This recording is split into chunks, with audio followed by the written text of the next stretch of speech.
পুলিশকে রাজনৈতিকভাবে ব্যবহার বন্ধ চায় অধিকাংশ মানুষ। সংস্কার কমিশনের জনমত জরিপে উঠে আসছে মতামত।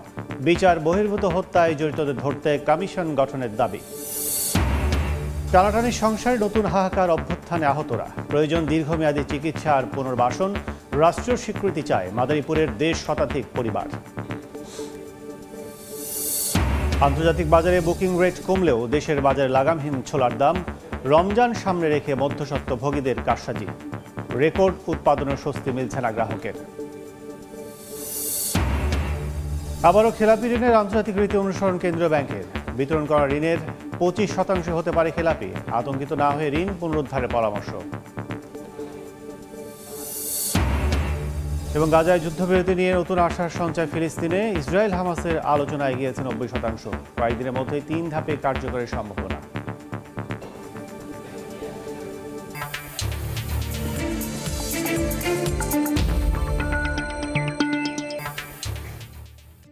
এ সময় বাণিজ্যের সঙ্গে আছে আমি কাজল আব্দুল্লাহ। শুরুতেই অন্য প্রসঙ্গ। পুলিশ দর্শক, অর্থ বাণিজ্যের পাশাপাশি আজ আমরা আলোচনা করব ব্যাংকের লোপাট এবং ব্যাংকের খেলাপি ঋণ নিয়ে। এ বিষয়ে আমাদের সাথে স্টুডিওতে উপস্থিত রয়েছেন, ভার্চুয়ালি আলোচনা করবেন ঢাকা বিশ্ববিদ্যালয়ের অধ্যাপক ডক্টর মোহাম্মদ ইউনুস। ডক্টর ইউসুফ, আপনাকে স্বাগত জানাচ্ছি আমাদের আলোচনায় অংশ নেওয়ার জন্য।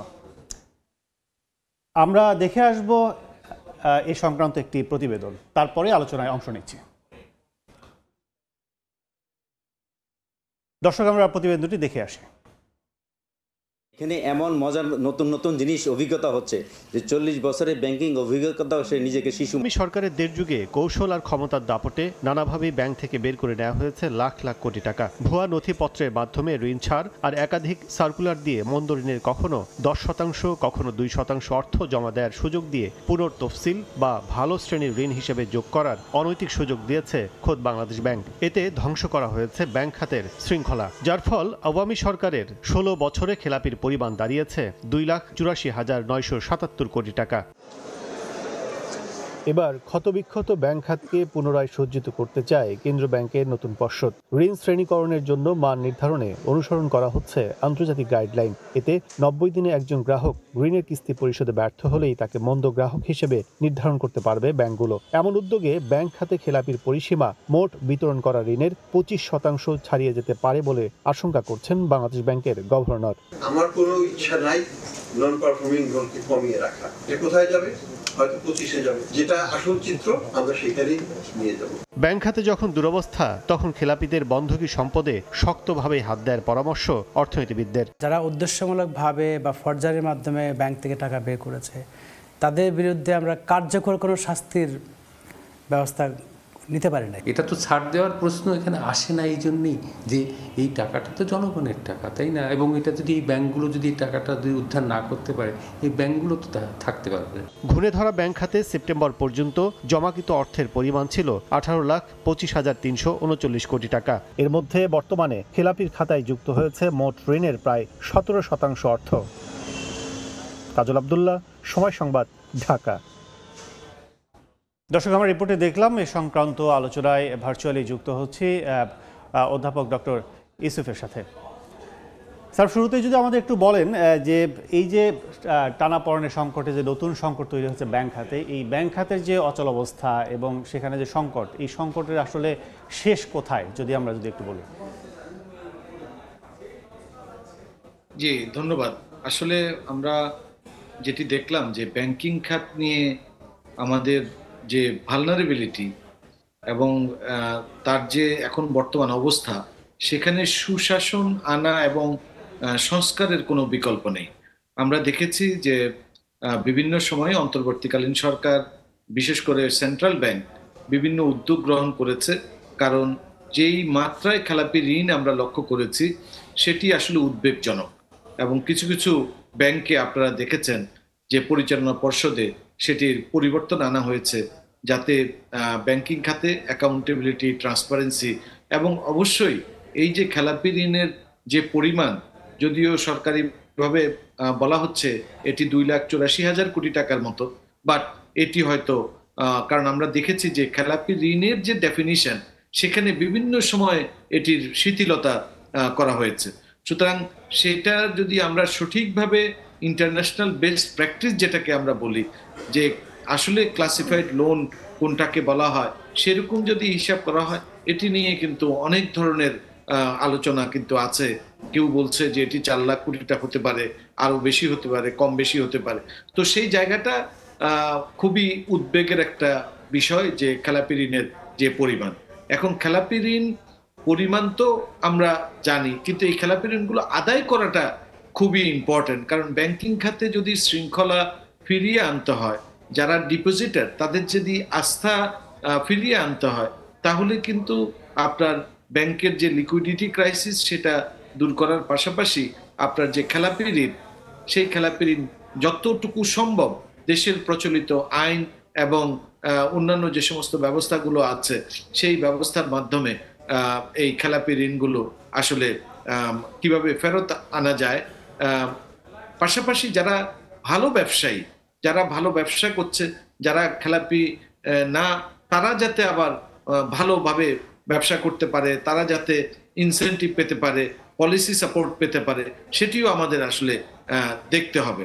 তো সেটির উদ্যোগে আমরা দেখেছি বাংলাদেশ ব্যাংক সম্প্রতি কিছু উদ্যোগ গ্রহণ করেছে, যে আসলে খেলাপি ঋণ পরিমাণটা কত আসলে সেটি আসলে সবার আগে জানা দরকার।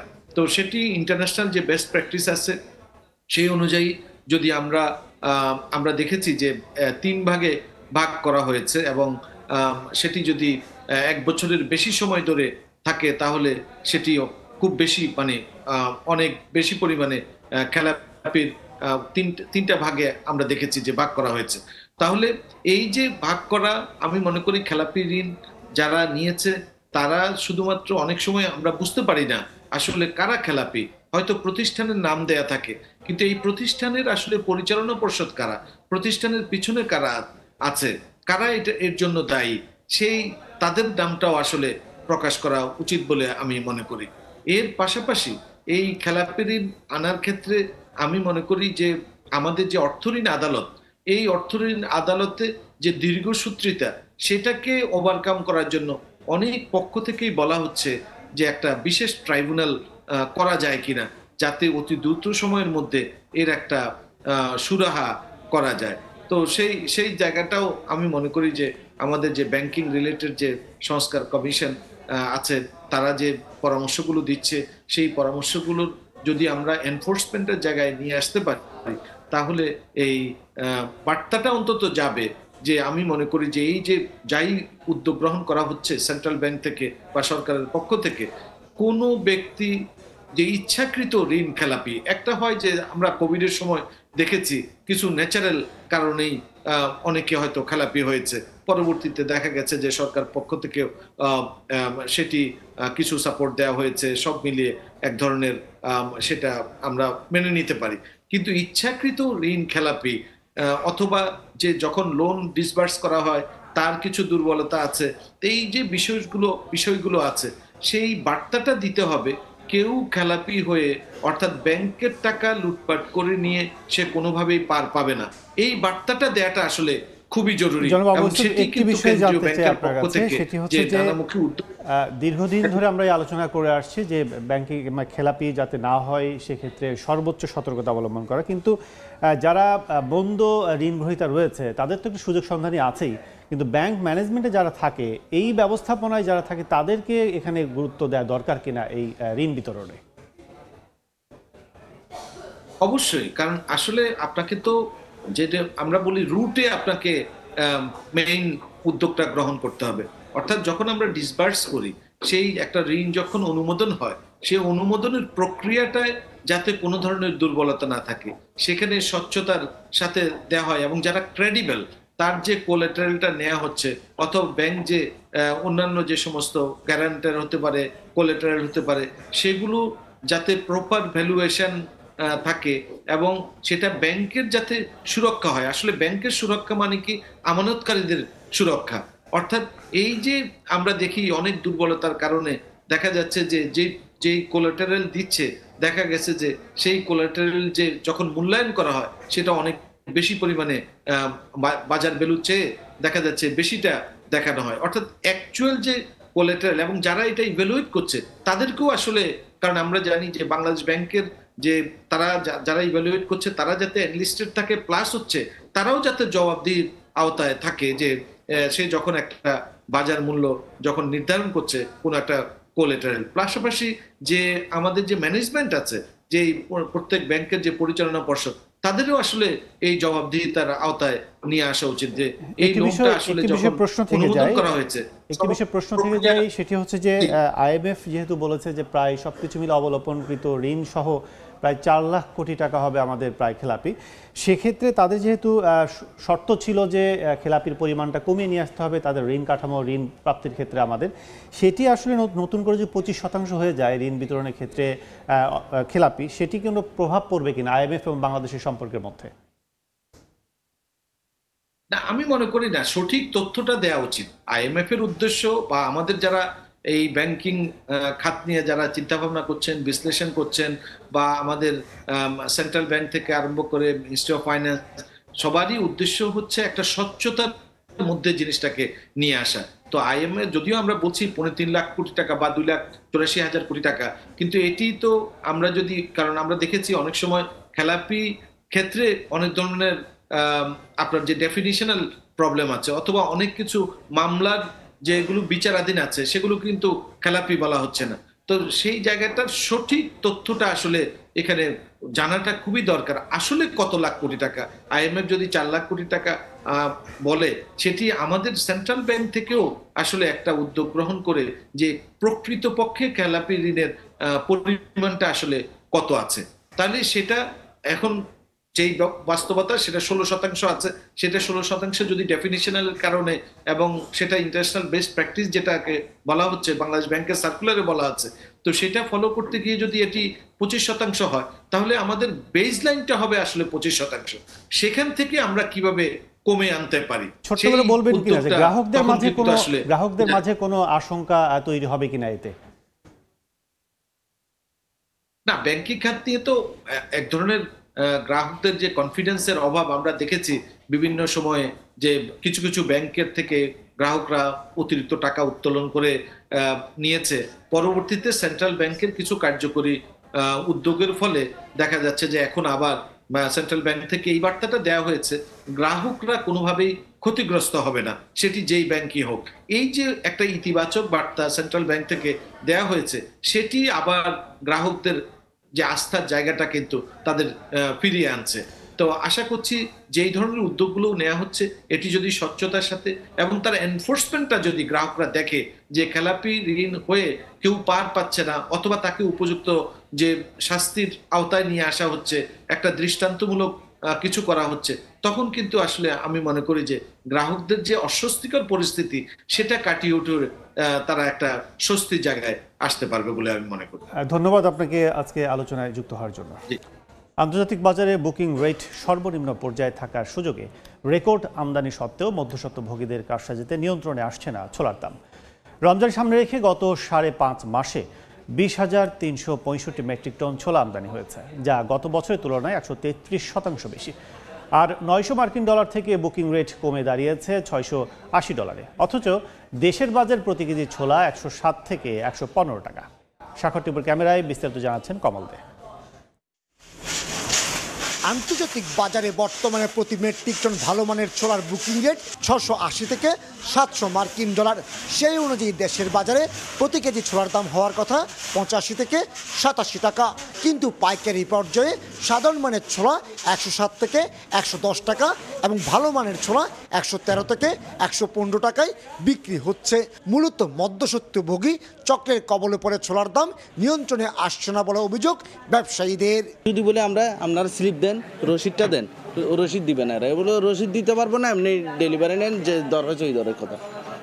ম্যাজিস্ট্রেট ডিস্টার্ব করবে আমাদেরকে, ওনাদেরকে আর করতেছে না, ওনাদের কাছে যাচ্ছেও না।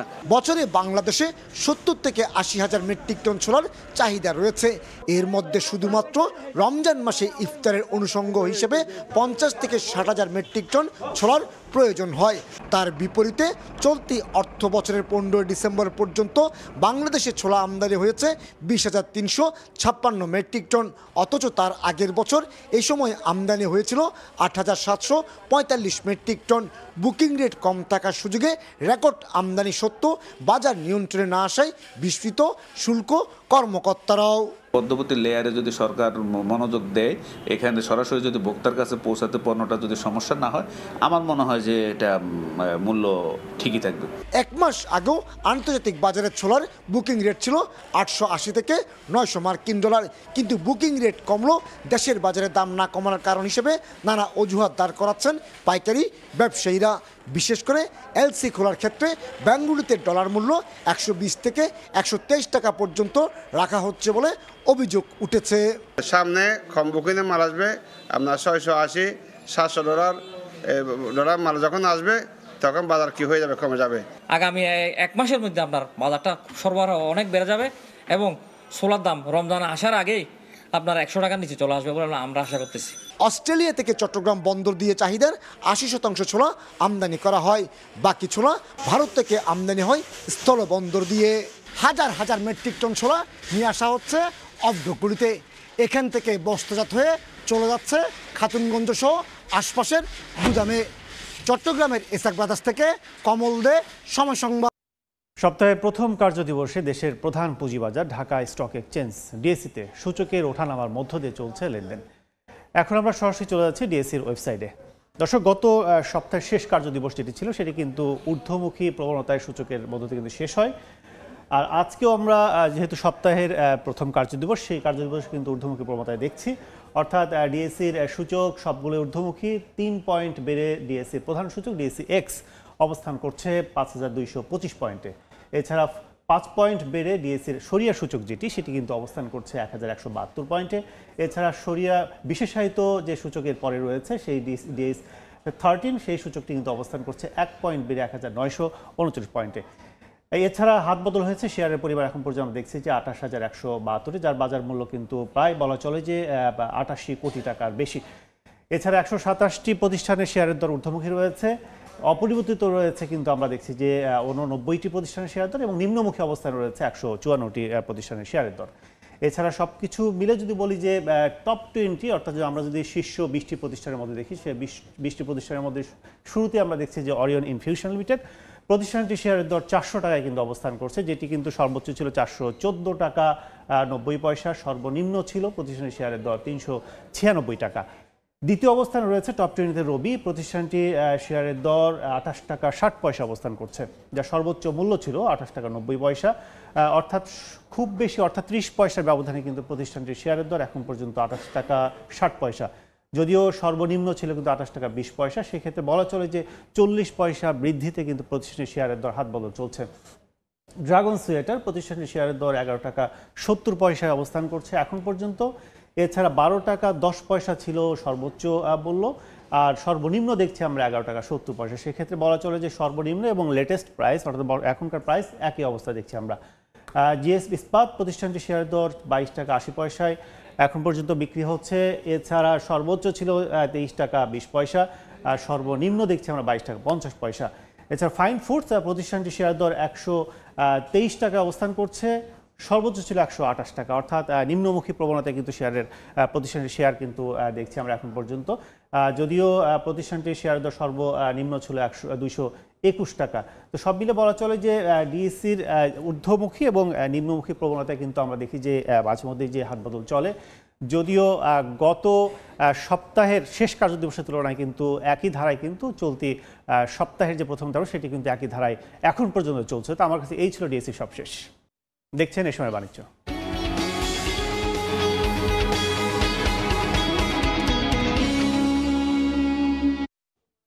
মহা সংকটে দেশের চা শিল্প। পুরনো গাছ, ভারত থেকে নিম্নমানের চা আমদানি ও অবৈধ পথে প্রবেশ, সিন্ডিকেট ও অনিয়ম সহ নানা কারণে সর্বোচ্চ উৎপাদনের পরও হুমকির মুখে এই শিল্প।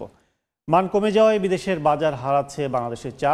এমন পরিস্থিতিতে থেকে উত্তরণে সম্মিলিত উদ্যোগ নেয়ার আহ্বান চা বাগান মালিকদের। ইকরামুল কবিরের রিপোর্ট, ছবি তুলেছেন নওশাদ আহমদ চৌধুরী। ফাঁকি দিতে গিয়ে আপনি 100 টাকা, 120 টাকা, 130 টাকা রেটে আপনি চা বিক্রি করে দিচ্ছেন। অকশনে কি তাহলে মানুষ 200 টাকায় চা কিনবে? বাংলাদেশ চা বোর্ড প্রধানের মুখে এমন ক্ষোভ চা শিল্পের দৈন্য দশা নিয়ে। তার মতে শ্রমিক সংকট, অব্যবস্থাপনা, কালোবাজারে চা বিক্রির কারণে এ খাত রুগ্ন অবস্থায় পতিত হয়েছে। বাংলাদেশ চা বোর্ডের তথ্য মতে 2001 সালে দেশে চা উৎপাদন হয় 5,31,00,000 কেজি। ওই বছর চা রপ্তানি হয় 1,30,00,000 কেজির মতো। 2023 সালে 169টি বাগানে চা উৎপাদন হয় 10,29,00,000 কেজির মতো, আর রপ্তানি হয় মাত্র 10 লাখ কেজি। মান কমে যাওয়ায় বিদেশের বাজার হারাচ্ছে বাংলাদেশের চা। এই গাছগুলোর বয়স 100 বছর পেরিয়ে গেছে। এই গাছগুলো থেকে এখন আর মানসম্পন্ন চা উৎপাদন সম্ভব হচ্ছে না। তারা যদি প্ল্যান্টেশনটা চেঞ্জ করে ফেলে তখন আমাদের প্রোডাকশনটা আবার সেই হাই ইল্ডিং যে প্ল্যান্টের যে প্রোডাকশন, সেই প্রোডাকশনটা আবার বৃদ্ধি পাবে। এদিকে ভারত থেকে আমদানি ও চোরাই পথে নিম্নমানের চা দেশের অভ্যন্তরে প্রবেশ করায় দেশের চা অবিকৃত অবস্থায় পড়ে থাকে, আর বাগান মালিকদের অনিয়মের কারণে চায়ের ন্যায্য দাম পাওয়া যাচ্ছে না। যারা এই স্মাগলিং করতেছে তাদের শুটেড সাইড ওই জায়গায় মেরে ফেলতে হবে। একেবারে কম দামে একজন টি ট্রেডার চা পেয়ে যাচ্ছে, সে অকশনে কেন 200 টাকা 250 টাকা দিয়ে চা কিনবে? এই যে লুটপাটটা হয়েছে সেটা তো আগে হয়েছে। এখন যেটা করছি আমরা সবাই মিলে, আমরা এটাকে এই ইনকিউবেটরে দিয়ে আমরা এটাকে বাঁচানোর চেষ্টা করছি। বর্তমানে হেক্টর প্রতি দেশে চা উৎপাদন হয় 1,740 কেজি। মানসম্পন্ন চায়ের উৎপাদন বৃদ্ধি করে দেশীয় চাহিদা মেটানোর পাশাপাশি রপ্তানিমুখী করা সম্ভব বলে মনে করেন বিশেষজ্ঞরা। ইকরামুল কবির, সময় সংবাদ। আগাম বন্যা থেকে সুনামগঞ্জের হাওরে ফসল রক্ষায় বাঁধের ঝুঁকিপূর্ণ অংশে নির্মাণ চলছে উন্নত প্রযুক্তির ফ্ল্যাট ফিউজ। এর মাধ্যমে শুষ্ক মৌসুমে হাওরের পানি নদীতে প্রবাহিত হবে, রক্ষা পাবে বোরো ফসল। সরকারের উদ্যোগকে স্বাগত জানিয়েছেন কৃষকরা। পানি উন্নয়ন বোর্ড বলছে প্রকল্পটির বাস্তবায়ন শেষ হলে প্রতি বছর কয়েক কোটি টাকা সাশ্রয় হবে দেশের। ইবাদুল হক রুজেলের ছবিতে হিমাদ্রি শেখর ভদ্রের রিপোর্ট। সুনামগঞ্জের বিশম্ভরপুরের খরচার হাওরের গেলবারের ফসল রক্ষা বাঁধ বর্ষার প্রবল স্রোত ও পাহাড়ি ঢলে ক্ষতবিক্ষত হয়। জিও টেক্সটাইল ও বালুর বস্তা মাটির নিচ থেকে ভেসে উঠেছে। কয়েক কোটি টাকা ব্যয়ে পানি উন্নয়ন বোর্ড রায়নগর গ্রাম থেকে রাধানগর গ্রামের 2 কিলোমিটার এলাকায় হাওরের ফসল আগাম বন্যার হাত থেকে রক্ষা করতে নির্মাণ করে ফসল রক্ষা বাঁধ, যা 1 বছরেও টেকেনি। তবে এবার নতুন পরিকল্পনা নিল সরকার। খরচার হাওরের ঝুঁকিপূর্ণ হরিমোহনের বাঁধে নির্মাণ করা হবে ফ্লাড ফিউজ। এজন্য খরচার হাওর ও রূপসা নদীর তীরে 2 কিলোমিটার দীর্ঘ ফ্লাড ফিউজের নির্মাণের জন্য কংক্রিটের ব্লক তৈরি করা হয়েছে। সর্বনিম্ন 65 কেজি থেকে সর্বোচ্চ 520 কেজি ওজনের বিভিন্ন সাইজের ব্লক দিয়ে তৈরি করা হবে 6 মিটার উঁচু, 7 মিটার প্রস্থের ও 115 মিটার দীর্ঘ ফ্লাড ফিউজ। এটি নির্মাণ হলে আগাম বন্যার প্রকোপ থেকে রক্ষা পাবে ফসল। নদীতে জোয়ার আইয়া বিশাল বড় পানি হইলে এই বান ভাঙা যায়, ভাঙে গেলে আমরা হাওরের ধান উড়াইতে পারি না। এটা করলে জনগণ কৃষিকাজ করতে পারবে এবং ধান সুষ্ঠুভাবে তুলতে পারবে। পানি উন্নয়ন বোর্ড জানায় প্রকল্পটি বাস্তবায়ন হলে প্রতি বছর বন্যা থেকে রক্ষা পেতে মাটির বাঁধ দেওয়ার প্রয়োজন হবে না। এতে সরকারের কোটি কোটি টাকা সাশ্রয় হবে। উক্ত কাজসমূহ বাস্তবায়িত হলে প্রতি বছর যে হাওরের বাঁধসমূহ ক্ষতিগ্রস্ত হয়ে সেগুলো পুনরায় মেরামত করা লাগে এবং এতে সরকারের যে বারংবার অর্থ ব্যয় হয় তা আর ব্যয় করার প্রয়োজন পড়বে না। সুনামগঞ্জে ছোট বড় 50টি হাওরের 105টি ঝুঁকিপূর্ণ অংশ রয়েছে। সময় সংবাদ, সুনামগঞ্জ। হলুদ ফুলে ছেয়ে গেছে দিগন্ত জোড়া ফসলের মাঠ। হিমেল বাতাসে মৌমাছির গুঞ্জনে মুখর সরিষা ফুলের হলুদ রাজ্য, যেন হলুদ বরণে সেজেছে প্রকৃতি। ভোজ্য তেলের দাম বৃদ্ধিতে জামালপুরে বেড়েছে সরিষা আবাদ। জাহাঙ্গীর আলমের তথ্য, আবুল কালাম আজাদের ছবি নিয়ে রিপোর্ট।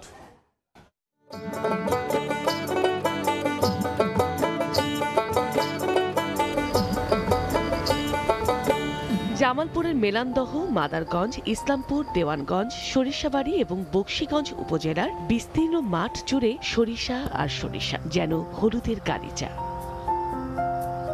দেশি জাতের টরি 7, বাড়ি 14, বাড়ি 17, বাড়ি 18 এবং বিনা 11 জাতের সরিষার আবাদ করা হয়েছে। চাষিরা বলছেন গত বছরের তুলনায় এবছর আবহাওয়া অনুকূলে থাকায় সরিষার ফলন ভালো হয়েছে। আবহাওয়া 8 বছর এই বছর ভালো, এই বছর শস্যে ভালো দেখা যাইতেছে আর শস্যের পাতা দিলে পরে এটা আবার সার হয়, হওয়ার পরে ওটা খেতে সারও কম লাগে। এদিকে সরিষার হলুদ মাঠে দর্শনার্থীদের আনাগোনায় যেন বাড়তি উৎসবের আমেজ বইছে। সরিষা যে এরকম গ্রানটা ওইটা অন্যরকম একটা ভালো লাগে। আসলে প্রাকৃতিক এই বিষয়টা খুব সুন্দর। বিকেলে আইসা বসলে মনটা একদম ফ্রেশ লাগে। সরিষার আবাদে উৎসাহিত করতে কৃষকদের নানা পরামর্শ দেয়া হচ্ছে বলে জানায় স্থানীয় কৃষি বিভাগ। সরিষার আবাদ বৃদ্ধির জন্য কৃষক ভাইদের ইউরিয়া, টিএসপি, এমওপি ব্যবহারের পাশাপাশি gypsum, boric acid, zinc oxide, পচা গোবর সার ব্যবহারে উৎসাহিত করা হচ্ছে। চলতি মৌসুমে 41,550 হেক্টর জমিতে সরিষা আবাদ হয়েছে।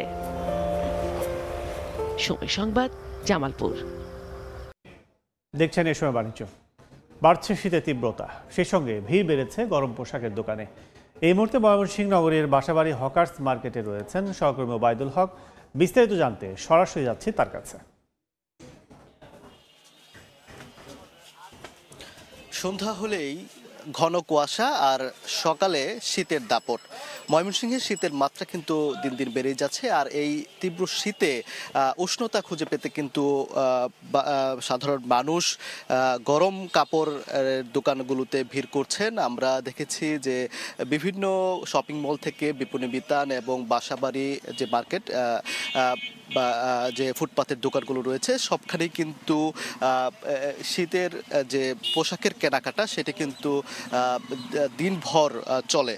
আমি এখন আছি ময়মনসিংহ নগরীর একটি বাসাবাড়ি হকার্স মার্কেটে। এখানে মূলত নিম্ন এবং মধ্যবিত্ত মানুষের আনাগোনা এখানে বেশি থাকে এবং এখানে নানা ধরনের শীতের পোশাক শিশু থেকে শুরু করে বৃদ্ধ এবং কম দামে দেশি বিদেশি ব্র্যান্ডের পুরাতন যে পোশাক সেগুলো কিন্তু এখানে পাওয়া যায়।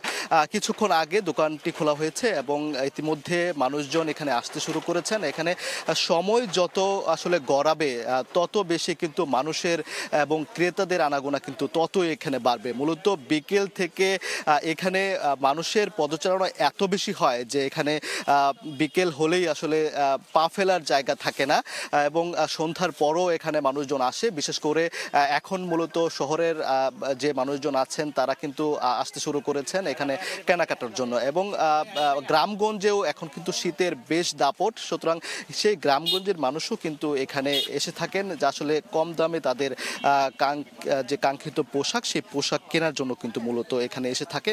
এখানে সোয়েটার, জ্যাকেট সহ বিদেশি বিভিন্ন ব্র্যান্ডের যে পুরাতন পোশাক আশাক রয়েছে সেখানে এখানে মূলত তারা এসে থাকেন। আসলে এই যে বাসাবাড়ি মার্কেট রয়েছে এই মার্কেটে প্রতিদিন প্রায় 70 লাখ থেকে কোটি টাকারও বেশি শীতের পোশাক কিন্তু এখানে বিক্রি হচ্ছে এখন এবং এখানে ব্যবসায়ী প্রায় 350 ব্যবসায়ী কিন্তু এখানে ব্যবসা করছেন। তো এই ছিল ময়মনসিংহের বাসাবাড়ি হকার্স মার্কেট থেকে শীতের পোশাকের কেনাকাটার সবশেষ পরিস্থিতি আমার কাছে। শীতের পোশাক বিক্রির সবশেষ অবস্থা যাতে এতক্ষণ ছিলাম ময়মনসিংহে। সরকারি বিনিয়োগকারী প্রতিষ্ঠান investment corporation of Bangladesh ICB share হোল্ডারদের জন্য 2% নগদ লভ্যাংশ দিবে। শনিবার আয়োজিত 48তম বার্ষিক সাধারণ সভায় এই সিদ্ধান্ত হয়েছে। ভার্চুয়াল প্ল্যাটফর্মে অনুষ্ঠিত সভায় 2023-24 অর্থ বছরে শেয়ার হোল্ডারদের জন্য 2% নগদ লভ্যাংশ অনুমোদন করা হয়। সবাই জানানো হয় গেল অর্থ বছরে আইসিবি এককভাবে প্রায় 21 কোটি টাকা এবং সম্মিলিতভাবে 32.5 কোটি টাকার বেশি নিট মুনাফা করেছে। প্রতিষ্ঠানটির চেয়ারম্যান অধ্যাপক আবু আহমেদ এর সভাপতিত্বে আইসিবির ব্যবস্থাপনা পরিচালক এবং পরিচালনা বোর্ডের সদস্যরা সভায় উপস্থিত ছিলেন। এ সময় আইসিবি চেয়ারম্যান বলেন, পুঁজিবাজারে তৈরি হওয়া চ্যালেঞ্জ মোকাবিলায় আইসিবির গুরুত্বপূর্ণ ভূমিকা রয়েছে, তাই স্বল্প সুদে 3000 কোটি টাকা ঋণ দিতে সম্মত হয়েছে সরকার।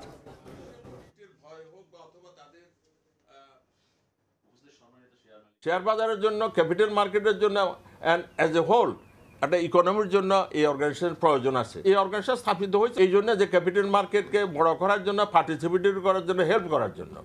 তো সেটা মিনিস্টার অফ ফাইন্যান্স বুঝতে পেরেছে এবং তারা অতি দ্রুত আমাদেরকে 3000 কোটি টাকা দেওয়ার জন্য সম্মত হয়েছে। রিকন্ডিশন গাড়ি আমদানিকারক ও পরিবেশকদের সংগঠন Bangladesh reconditioned vehicles importers and dealers association বারভিটার নির্বাচন অনুষ্ঠিত হয়েছে। শনিবার রাজধানীর পূর্বানী হোটেলে সকাল 9টা থেকে বিকেল 5টা পর্যন্ত এ ভোট গ্রহণ অনুষ্ঠিত হয়। নির্বাচনে 41 জন প্রার্থী পরিচালক পদে অংশগ্রহণ করেন, যাদের মধ্য থেকে 25 জন পরিচালক নির্বাচিত হয়েছেন। নির্বাচিত পরিচালকরা পরবর্তীতে নিজেদের পছন্দের সভাপতি ও সাধারণ সম্পাদক বেছে নেবেন। সংগঠনটির নেতারা জানান, নির্বাচিত প্রতিনিধির মাধ্যমে গণতান্ত্রিক ধারা বজায় রাখাই সংগঠনটির মূল উদ্দেশ্য। নির্বাচিত হয়ে সংগঠনের হাল ধরে বন্দর ও শুল্ক কর সংক্রান্ত জটিলতা কাটাতে ভূমিকা রাখতে চান প্রার্থীরা। আমাদের একটা গ্রুপ চেষ্টা করেছিল নির্বাচন বানচাল করতে। তাদের উদ্দেশ্য ছিল গণতান্ত্রিক পথে নয়, ষড়যন্ত্রের পথে আমাদেরকে বাদ দিয়ে তারা এই অ্যাসোসিয়েশনের দখল নেওয়ার চেষ্টা করেছে। সর্বাত্মক ব্যবসায়ীদের সমর্থনের কারণে সেটা সম্ভব হয়নি। আমি মনে করি যে এই গণতান্ত্রিক যে ধারাটা সে অব্যাহত থাকবে এবং বারভিটা আমি মনে করি একটা শক্তিশালী কমিটি পাবে। যেই কমিটি ক্ষমতায় থাকবে তারা কাজ করবে এবং আমরা পাশে থেকে অবশ্যই সাহায্য করব। উত্তর কোরিয়ার গ্রামীণ অর্থনীতি শক্তিশালী করতে শিল্প উৎপাদন বাড়াতে চান দেশটির সর্বোচ্চ নেতা কিম জং উন। স্থানীয় সময় শুক্রবার সংচন কাউন্টিতে একটি নতুন কারখানা উদ্বোধনী অনুষ্ঠানে একথা বলেন তিনি। করোনাকালের পর থেকেই সংকুচিত হতে থাকে উত্তর কোরিয়ার অর্থনীতি। গত বছর দেশটির জিডিপি যে পর্যায়ে এসে দাঁড়ায় তা প্রতিবেশী দক্ষিণ কোরিয়ার মোট দেশজ উৎপাদনের মাত্র 1.7%। এ অবস্থায় গ্রামীণ অর্থনীতি শক্তিশালী করতে নতুন উদ্যোগ নিল কিম জং উন প্রশাসন। স্থানীয় সময় শুক্রবার দেশটির সংচন কাউন্টিতে একটি নতুন কারখানা উদ্বোধন করেন কিম। এ সময় শিল্প উৎপাদন বাড়ানোর জন্য প্রান্তিক পর্যায়ের বিভিন্ন খাত আধুনিকীকরণের আহ্বান জানান। বলেন, পরিস্থিতি যাই হোক দেশের অর্থনৈতিক উন্নয়নই তার লক্ষ্য। উদ্বোধনী অনুষ্ঠানে কিম জং উন একটি কারখানা পরিদর্শন করেন, যেখানে সয়া সস, মিষ্টি মশলা সহ অনেক কিছু উৎপাদন করা হয়। কারখানাটিকে দেশের উৎপাদন ব্যবস্থার উন্নতি এবং কর্মসংস্থানের সুযোগ তৈরির জন্য গুরুত্বপূর্ণ পদক্ষেপ হিসেবে দেখা হচ্ছে। 2023 সালে উত্তর কোরিয়ার মোট জিডিপি ছিল 40.2 ট্রিলিয়ন ওন বা $27.86 বিলিয়ন। একই সময়ে দক্ষিণ কোরিয়ার জিডিপি ছিল 2401.2 ট্রিলিয়ন ওন। নাদিম মারজান, সময় সংবাদ। কৃত্রিম মেধা ভিত্তিক ওপেন এআই চ্যাট জিটিপির দৌরাত্মে আবারও কর্মী ছাঁটাইয়ের ঘোষণা দিয়েছে বিশ্বের সবচেয়ে জনপ্রিয় সার্চ ইঞ্জিন গুগল। শনিবার সংস্থাটির প্রধান নির্বাহী সুন্দর পিচাই এই ঘোষণা দিয়েছেন। তিনি বলেন, এবার 10% কর্মী ছাঁটাই করা হচ্ছে, যার মধ্যে অতিরিক্ত কর্মীর পাশাপাশি আছে ব্যবস্থাপক, পরিচালক, ভাইস প্রেসিডেন্টের মতো উপরের সারির কর্মীরাও। নতুন নতুন আরও কিছু প্রযুক্তি বাজারে আনছে ওপেন এআই, তাই প্রতিযোগিতায় টিকে থাকতে আগে ভাগেই তাদের সিদ্ধান্ত। টেকক্রাঞ্চের তথ্য বলছে, চলতি বছর ছোট বড় মিলিয়ে প্রযুক্তি খাতের 457টি কোম্পানিতে 1,30,000 কর্মী ছাঁটাই করা হয়েছে।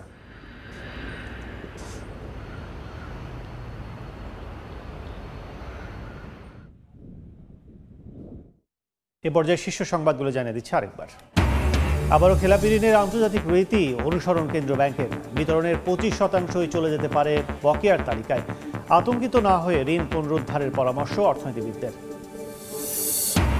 বিশ্ববাজারে কমলেও দেশে লাগামহীন ছোলার দাম কেজিতে বেশি গুনতে হচ্ছে 20 টাকা। রমজান সামনে রেখে মধ্যস্বত্বভোগীদের কারসাজির অভিযোগ। এবং ভারত থেকে চোরাই পথে আসা নিম্নমানের চায়ে সয়লাব বাজার। অবিকৃত থেকে যাচ্ছে দেশীয় চা। সংকটের বৃত্ত ভেঙে রফতানি বাড়ানোর পরামর্শ বিশেষজ্ঞদের।